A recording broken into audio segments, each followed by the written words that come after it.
నిజామాబాద్ జిల్లా రైతుల చిరకాల వాంఛ నెరవేరింది. జాతీయ పసుపు బోర్డును ఇందూరు అంటే నిజామాబాద్లో ఏర్పాటు చేసేందుకు కేంద్ర ప్రభుత్వం నిర్ణయం తీసుకుంది. పసుపు బోర్డును ఏర్పాటు చేయనున్నట్లు గత అసెంబ్లీ ఎన్నికల ప్రచారం సందర్భంగా 2023 అక్టోబర్ 1న మహబూబ్ నగర్ సభలో ప్రధాని మోదీ ప్రకటించారు. ఆ తర్వాత అక్టోబర్ 4న కేంద్ర వాణిజ్య శాఖ దీనిపై గెజెట్ నోటిఫికేషన్ జారీ చేసింది.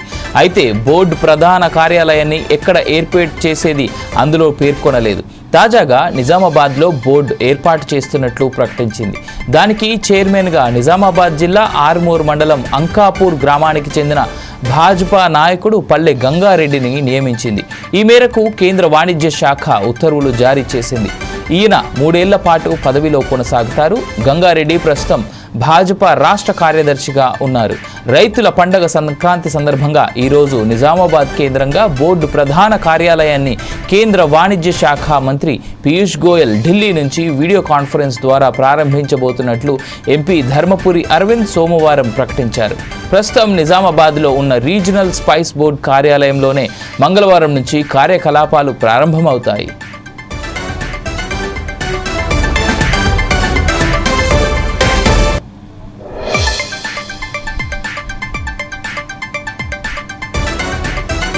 ప్రపంచవ్యాప్తంగా సాగులో 75%, మార్కెట్లో 62%, ప్రపంచంలోనే అత్యధికంగా పసుపు భారత్లో సాగవుతోంది.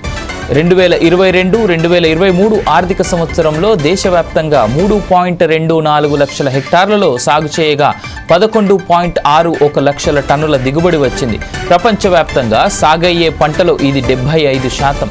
దేశంలో అత్యధికంగా మహారాష్ట్రలో 2.78 లక్షల టన్నులు, ఆ తరువాత తెలంగాణలో 2.32 లక్షల టన్నులు పండింది.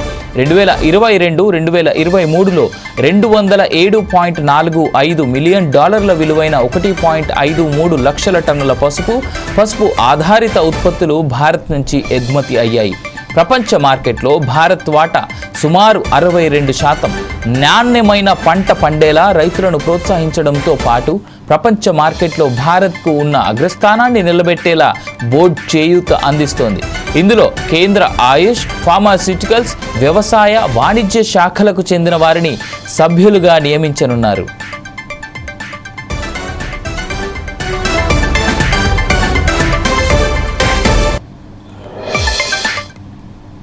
ఏర్పాటైందో సంక్రాంతి పండుగ వేళ ప్రజల 3 దశాబ్దాల కళ నెరవేర్చినటువంటి సందర్భంలో ప్రజలందరూ కూడా చాలా ఆనందోత్సాహాలతో ఉన్నారు. ఈ ప్రాంత రైతులే కాదు, దేశంలో ఉన్నటువంటి పసుపు రైతులందరూ కూడా చాలా ఆనందించదగినటువంటి రోజు ఈరోజు.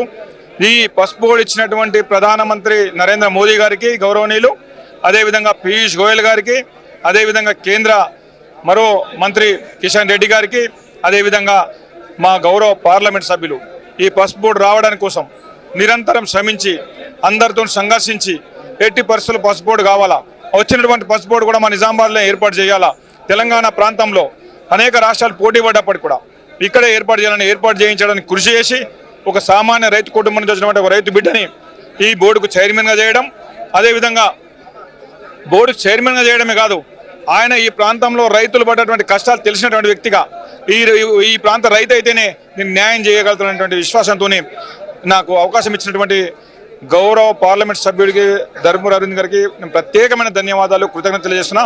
భవిష్యత్తులో అరవింద్ గారి సహకారంతో ఈ రాష్ట్రంలోనే కాదు దేశం మొత్తం కూడా పర్యటించి పసుపు రైతుల సంక్షేమం కోసం, పసుపు రైతుల అభివృద్ధి కోసం నా వంతు నేను ప్రయత్నిస్తానని తెలియజేసుకుంటాను. రైతులకు అనేక రకాలుగా ఈ రోజే పసుపు బోర్డు ఏర్పడింది. భవిష్యత్తులో ఇంకా అనేక రకమైనటువంటి అవకాశాలు ఉంటాయి. అందరూ కలిసి కూర్చొని మాట్లాడుకొని రైతులకు ఏ రకంగా మేలు చేయొచ్చు, ప్రపంచంలో అనేక అవకాశాలు ఉన్నాయి. పసుపు రైతులకు సబ్సిడీ పైన మొన్న బాయిల్డ్ మిషన్స్ దాదాపు 300 వరకు ఇచ్చినాము. అదేవిధంగా భవిష్యత్తులో ఇంకా టార్పాలిన్స్ కానీ, ప్లాట్ఫామ్స్ కానీ, లేకుంటే చిన్న ఇండస్ట్రీలు కానీ, ప్రొడక్షన్ అండ్ ప్యాకింగ్ అవన్నీ కూడా చేసేటటువంటి ఇండస్ట్రీస్ కూడా 90% సబ్సిడీతోని మొన్న మనోహరాబాద్కు ఒకటి ఇచ్చినాం.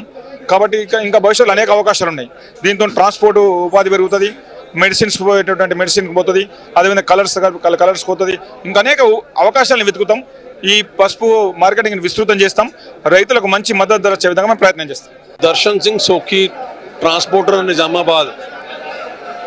मेरी 65 साल की ट्रांसपोर्ट है निज़ामाबाद में और मैं गुरुद्वारे का पास प्रेसिडेंट हूँ, रोटरी क्लब का पास प्रेसिडेंट हूँ। और ये जो आज टर्मरिक बोर्ड निज़ामाबाद के लिए सैंक्शन हुआ है, ये बहुत बहुत बड़ी खुशी की बात है। सभी देशवासियों को इसके लिए बधाई हो बहुत बहुत। सभी जितने फार्मर्स हैं उनके लिए तो आज फेस्टिवल है बहुत बड़ा, और आज वैसे भी फेस्टिवल है, इस फेस्टिवल का बोनंजा मिल गया है सभी को, और बधाई हो बहुत बहुत। और इसमें जिसमें जो अरविंद जी का संकल्प था कि टर्मरिक बोर्ड लेकर आएंगे, मोदी जी ने वो संकल्प आज उनको उनके झोली में डाल दिया है, और बहुत खुशी की बात है। और पल्ली गंगा रेड्डी साहब जो नेशनल टर्मरिक बोर्ड के चेयरमैन बने हैं, उनको भी बहुत बहुत बधाई हो, वो डिजर्व करते हैं और बहुत डेडिकेटेड उनका एटीट्यूड है। हम कई सालों से देखते हैं उनको, और हम इस चीज़ के लिए सभी देशवासियों को बधाई देते हैं। और ये निजामाबाद एक मेजर टर्मरिक प्रोडक्शन एरिया है और इंडिया में, और उसको अभी ज़्यादा इम्पोर्टेंस मिलेंगी और हर चीज़ को इसका एक फ़ायदा मिलेगा। इसके लिए सभी को बहुत बहुत बधाई हो। పేరు ఇందల్వాయి కిషన్, రైతు ఉద్యమకారుని। నేడు సంక్రాంతి రైతుల దినం, రైతుల పండగ రోజు మోడీ ప్రభుత్వం పసుపు బోర్డును నిజామాబాద్ జిల్లా కేంద్రంగా ఏర్పాటు చేయడాన్ని మేము హర్షించదగ్గ విషయం। ఈ విషయాన్ని గుర్తుపట్టుకున్నప్పుడు ఏంటంటే, ఇంకోటి అంకాపూర్ ఏదైతే వ్యవసాయ క్షేత్రానికి కేంద్రంగా ఉన్నటువంటి అంకాపూర్ వ్యవసాయ ప్రముఖమైనటువంటి అంకాపూర్లో పుట్టిన పసుపు రైతు బిడ్డకు ఈరోజు చైర్మన్గా నియమించి ఈ నిజామాబాద్ జిల్లా ప్రఖ్యాతిని దేశ దశలో కూడా వ్యాప్తి చెందిన విషయాన్ని మనం గ్రహిస్తున్నాం। మిత్రులారా, ఇంకో విషయం, ఇది సుదీర్ఘంగా 40 సంవత్సరాలు సాగినటువంటి పసుపు రైతుల ఉద్యమం పోరాట ఫలితంగా గత ఎన్నికల్లో మొట్టమొదటిసారి ఎంపీ గారు నిలబడ్డ అరవింద్ గారు రైతులు అడగకుండా కూడా వారొక బాండ్ రాసించాడు। ఏమని, నన్ను కనుక గెలిపిస్తే నేను పసుపు బోర్డును ఏర్పాటు చేస్తానని చెప్పేసి రైతులకు హామీ ఇచ్చి సీఎం యొక్క తనిగడైనటువంటి కవిత గారిని ఓడగొట్టినటువంటి ఘనత ఈరోజు పసుపు రైతులది।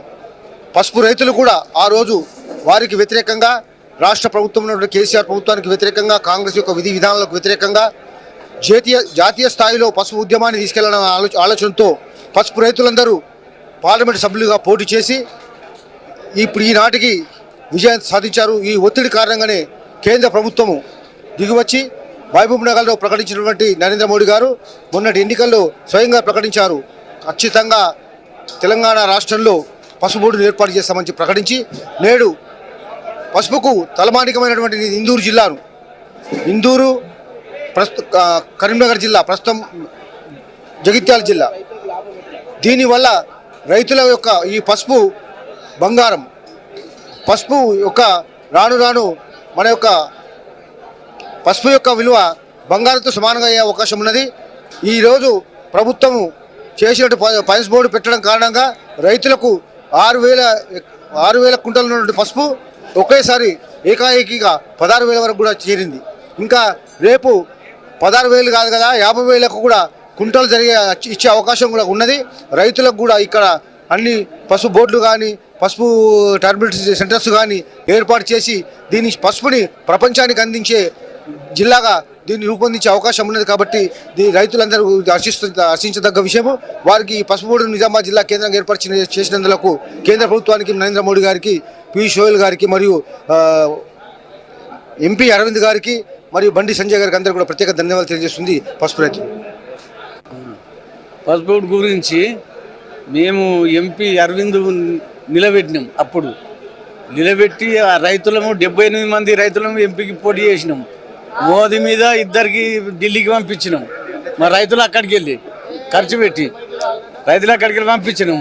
అయితే ఆడ పోలీసు వాళ్ళు దగ్గర రానియలే, ఒక్కడు వారేచ్చిండు, పోలీసు వాళ్ళు లోపల ఎత్తండి, ఒక్కడు మన ఏది నామినేషన్ వేసి ఆడు కూడా వారేచ్చిండు। ఢిల్లీలో ఓడి ఉంటాడు, మనకు ఒకటి తెలియడు, ఓడి చేయడు, ఆయన కూడా మరి కానీ పేపర్కి వచ్చింది బరాబరి। ఈడ 78 మంది పోటీ చేసినాం। పోటీ చేసేటప్పుడు సంజయ్ గెలిచిండు, అరవింద్ సంజయ్ గెలిచి అప్పుడు వాగ్దానం ఇచ్చిండు, పేపర్ రాసి ఇచ్చిండు। పేపర్ రాసి బాండ్ పేపర్ మీద నేను పసుపు బోర్డు తీసుకొచ్చి ఇస్తా, మీరు పక్కా నిలబడి మాకు గెలిపిందంటే పక్కా మేము నిలబడతాం, గెలిపిస్తాం, మీకు ఓటేస్తాం, పక్కా చేయాలంటే పక్కనే అంటే పక్కనే అన్నారు। ఇక ఆడికెళ్ళి ఇక ఈ పోయిన ప్రభుత్వం ఉండే అది అంతే నీళ్ళు చల్లినట్టు అయిపోయింది, సప్పుడు లేకుండా అయింది। ఇక మర్ర ఎంబడ పడితే మొన్నటి సంది కొత్త ప్రభుత్వం వచ్చేసింది, ఎంబడ పడితే వాళ్ళు ఇక కొద్దిగా పోయి ఇంత అరవింద్ దగ్గరికి మన వాళ్ళు మోదీ దగ్గరికి ఇప్పుడు ఆ మినిస్టర్ వచ్చిన చూడు ఇప్పుడు ఆయనకి అందరికి షికారు చేసుకుంటూ పోతే రైతులు ఇట్లా బాగా బాధపడుతున్నారు చెప్తున్నారు అని చెప్తే ఇప్పుడు పసుపు బోర్డు పల్లెగంగారెడ్డికి ఇచ్చారు పసుపు బోర్డు. కానీ పసుపు బోర్డు ఎందుకు లాభం అంటే మాకు ఇప్పుడు పసుపు గంజలో తెత్తి కుప్పబోతుంటివి అగ్గపోతే ఏమైనా గింతగ్గానే అంటే ఎట్లనే ఇలా ధర ఉల్టా అయిపోయింది ఇలా నా బెరకలు లేరని షర్ట్లు చెప్తుంది. మరి పోతున్నది ఇస్తావా లేదంటే ఉంచుకో మర్ర ఇచ్చి నేను మర్ర లింపుకపోయి మర్ర తీసుకురాలా మంచి పసుపు కూడా వచ్చింది. లాభం ఎట్లా అంటే ఈ పసుపుని కొండపోయి మేము ఏడైనా గోదాంలో నిల్వ పెట్టుకుంటాం. ఇప్పుడు సాంగలీలా బీట్ అవుతున్నది కదా, ఇంతంత తీసుకపోతాడు 100 సంచులు ఉన్నాయి, గింతే షాంపులు తీసుకుపోయి ఆ షాంపులు చూసి బేరం చేస్తాడు. మర్ర పసుపు కూడా అంతే ఉండాలి అన్ని సంచులది. అప్పుడు ఇష్టం ఉంటే ధర మనకు పడితే ఇస్తాం, లేకపోతే ఉండదు, గోదాంలో ఉంటుంది కదా. వీడికి తెచ్చింది అన్నమో రామచంద్ర ఎట్లనే ఆడంటాడు, మల్లన్న ఎట్లనే పోనీ ఇక మర్ర వచ్చినప్పుడు చూద్దామని ఈడంటాడు. ఈడ అందరు పొత్తులు కలిసి మంచిగా వేసుకొని తింటుంది. అట్లా లాభం. ఇది బోర్డు సంతోషమే, పసుపు బోర్డు వచ్చిందని సంతోషమే.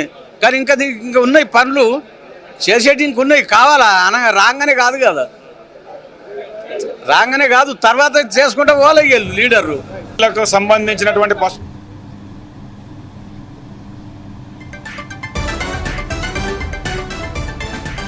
పసుపును అత్యధికంగా పండించే 3 రాష్ట్రాలకు చెందిన సీనియర్ అధికారులకు రొటేషన్ పద్ధతిలో అవకాశం కల్పిస్తారు. కేంద్ర రాష్ట్ర పరిశోధనా సంస్థల్లో పనిచేసే నిపుణులు పసుపు రైతులు ఎగుమతిదారులకు సభ్యత్వం ఇస్తారు. కేంద్ర వాణిజ్య శాఖ కార్యదర్శిని నియమించనుంది. సాకారమైన రైతుల పోరాటం, నెరవేరిన ఎంపీ హామీ పసుపు బోర్డు సమస్య 2019 లోక్సభ ఎన్నికల్లో నిజామాబాద్ లోక్సభ స్థానంలో ప్రధాన అంశంగా మారింది. కేంద్ర ప్రభుత్వ దృష్టిని ఆకర్షించాలన్న ఉద్దేశంతో 176 మంది రైతులు నామినేషన్లు కూడా వేశారు. ఆ ఎన్నికల్లో ఒక్కో బూత్లో 12 ఈవీఎంలు వాడాల్సి వచ్చింది. ఇందూరుకు చెందిన 30 మంది పసుపు రైతులు ప్రధాని నరేంద్ర మోదీ పోటీ చేసిన వారణాసిలోనూ నామినేషన్లు వేశారు. ఈ అంశం అప్పట్లో చర్చనీయాంశమైంది. నిజామాబాద్లో భాజపా అభ్యర్థిగా పోటీ చేసిన ధర్మపురి అరవింద్ తాను గెలిస్తే 100 రోజుల్లోపు పసుపు బోర్డు తీసుకొస్తానంటూ బాండ్ పేపర్పై రాసి ఇచ్చారు. ఎన్నికల్లో గెలుపొందిన బోర్డు ఏర్పాటులో జాప్యం కావడంతో ఆయనపై విమర్శలొచ్చాయి. ఎట్టకేలకు నిజామాబాద్లో ఏర్పాటు చేయనున్నట్లు కేంద్రం స్పష్టం చేయడంతో అటు రైతుల పోరాటం సాకారమైంది. ఎంపీ హామీ నెరవేరినట్లయింది. సంక్రాంతి కానుకగా కిషన్ రెడ్డి పసుపు బోర్డు ఏర్పాటు చేస్తామని గత అసెంబ్లీ ఎన్నికల సమయంలో ప్రధాని మోదీ ఇచ్చిన హామీని నెరవేరుస్తున్నట్లు కేంద్ర మంత్రి కిషన్ రెడ్డి తెలిపారు. రైతులకు సంక్రాంతి కానుకగా పసుపు బోర్డును కేంద్ర ప్రభుత్వం ప్రారంభిస్తోందన్నారు. భాజపా తెలంగాణ అధ్యక్షుడిగా ప్రధానికి ధన్యవాదాలు తెలిపారు.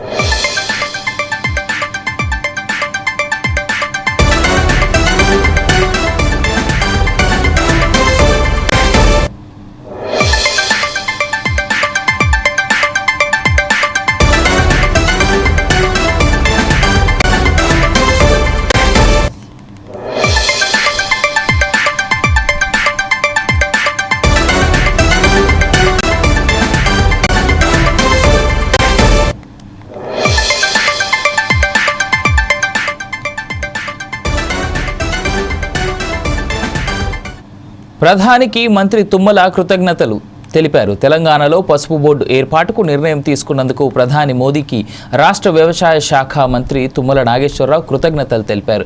పసుపు బోర్డును నిజామాబాద్లోనే ఏర్పాటు చేయాలని రాష్ట్ర ప్రభుత్వం తరపున 4 దఫాలు ప్రధానికి లేఖలు రాశానని, ఢిల్లీలో కేంద్ర మంత్రులను కలిసి విన్నవించామని చెప్పారు. పసుపు పరిశ్రమలు నెలకొల్పాలని కోదండరామిరెడ్డి రాష్ట్రంలో పసుపు బోర్డు ఏర్పాటు చేస్తున్నట్లు కేంద్ర ప్రభుత్వం ప్రకటించడం హర్షణీయమని రాష్ట్ర వ్యవసాయ రైతు సంక్షేమ కమిషన్ చైర్మన్ కోదండరెడ్డి తెలిపారు. దీనికోసం ఇప్పటికే కాంగ్రెస్ ప్రభుత్వం భూమిని కేటాయించిందన్నారు. బోర్డు ఏర్పాటుతో పాటు పసుపు ఆధారిత పరిశ్రమలను వెంటనే ఏర్పాటు చేసి స్థానికులకు ఉపాధి కల్పించాలని, పసుపు రైతులకు లాభం కలిగేలా చర్యలు చేపట్టాలని సోమవారం ఆయన ఒక ప్రకటనలో అభ్యర్థించారు. नेशनल टर्मरिक बोर्ड के कई सारे ऑब्जेक्टिव्स रखे गए हैं। एक तो नए प्रोडक्ट्स को ये डेवलप करेगा रिसर्च एंड डेवलपमेंट के माध्यम से। दूसरा, इस हल्दी की वैल्यू एडिशन हो, इसको प्रोसेस करके अलग अलग इसके फिनिश प्रोडक्ट्स बनके इसको देश और विदेश में बेचा जाए, मार्केट किया जाए। इसकी हल्दी के जो गुण है, जो कैपेबिलिटीज है, जो इसकी विशेष लाभ है, इसको कैसे देश और दुनिया में जागरूकता बढ़ाई जाए, अवेयरनेस बढ़ाई जाए, इसके प्रति भी ये बोर्ड काम करेगा। मार्केट रिसर्च के माध्यम से विश्व में कहां इसका निर्यात हो सके, उसके प्रति भी ये बोर्ड काम करेगा। इसका इंफ्रास्ट्रक्चर, इसके अच्छे प्रोडक्शन के टेक्निक्स, उत्पादन बढ़ाने के, उत्पादकता, प्रोडक्टिविटी बढ़ाने के, इसका लॉजिस्टिक्स, कैसे इसको पहुंचाया जाए दुनिया भर में, कैसे सप्लाई चेन को और प्रमोट किया जाए जिससे टर्मरिक का उत्पादन भी बढ़े और खपत भी बढ़े। क्वालिटी और सेफ्टी स्टैंडर्ड्स अच्छे बनाना, इसकी जो मेडिसिनल प्रॉपर्टीज है, औषधि के रूप में जो ये काम कर सकता है, इसका कोविड के दिनों में काफी अच्छा प्रभाव था और इसकी R&D बढ़ाई जाए। इसकी फार्मास्यूटिकल यूसेज में मेडिसिनल प्रॉपर्टीज को कैसे हार्नेस किया जाए, और साथ ही साथ जो हमारे टर्मरिक के किसान हैं, हल्दी के किसान हैं, उनको कैसे और ज्यादा आमदनी बढ़ाने के लिए हम मदद कर सके, ये सभी चीजों को सम्मिलित करते हुए ये बोर्ड आज के शुभ अवसर पर बनाया गया है। मित्रों, ये नेशनल टर्मरिक बोर्ड के कई सारे ऑब्जेक्टिव्स रखे गए हैं। एक तो नए प्रोडक्ट्स को ये डेवलप करेगा रिसर्च एंड डेवलपमेंट के माध्यम से। दूसरा, इस हल्दी की वैल्यू एडिशन हो, इसको प्रोसेस करके अलग अलग इसके फिनिश प्रोडक्ट्स बनके इसको देश और विदेश में बेचा जाए, मार्केट किया जाए। इसकी हल्दी के जो गुण है, जो कैपेबिलिटीज है, जो इसकी विशेष लाभ है। మరొక్కమారు సంక్రాంతి పండుగ రోజున నిజామాబాద్ రైతులకే కాకుండా దేశవ్యాప్తంగా పసుపు పండించేటువంటి రైతులకు ఈ రాష్ట్ర ప్రభుత్వం, అదేవిధంగా కేంద్ర ప్రభుత్వం చిరకాల వాంఛ అయినటువంటి పసుపు బోర్డుని అనౌన్స్ చేసి చాలా శుభ సందర్భాన్ని తీసుకొచ్చిందని చెప్పేసి నిజామాబాద్ వ్యాప్తంగా ఉన్నటువంటి, అదేవిధంగా పసుపును పండించేటువంటి రైతులంతా హర్షాందోళనలు వ్యక్తం చేస్తూ ఉన్నారు, హర్షాతిరేకాలు వ్యక్తం చేస్తూ ఉన్నారు. వాస్తవానికి హర్షాతిరేకాల మధ్యలో మరొక్కమారు పంటలు పండించేటువంటి రైతులందరికీ సంక్రాంతి పండుగ శుభాకాంక్షలు చెప్తూ పసుపు బోర్డు వచ్చిన కారణం చేత మరొక్కమారు కేంద్ర ప్రభుత్వాన్ని రిక్వెస్ట్ చేసేటువంటి అంశం ఒకటి ఉంది. పసుపు బోర్డు డెవలప్మెంట్తో పాటు, పసుపు బోర్డు అనౌన్స్మెంట్తో పాటు, పసుపు బోర్డు స్టార్టింగ్తో పాటు పసుపు మీద జరగాల్సినటువంటి రీసెర్చ్ సెంటర్ని, అదేవిధంగా పసుపు ఆధారిత సంస్థలు ఏవైతే ఉంటాయో అవన్నిటిని త్వరగా నెలకొల్పి లోకల్గా ఉండేటువంటి వాళ్ళకి, ఎందుకంటే ఇందూరు జిల్లా చుట్టుపక్కల ప్రాంతాల్లో, ఆ పక్కన కరీంనగర్ కావచ్చు, జగిత్యాల కావచ్చు, ఆ చుట్టుపక్కల ఉండేటువంటి ప్రాంతాల్లో వలసలు చాలా ఎక్కువ, అబ్రాడ్కి వెళ్ళి అబ్రాడ్లో ఉద్యోగస్తులు ఎక్కువ.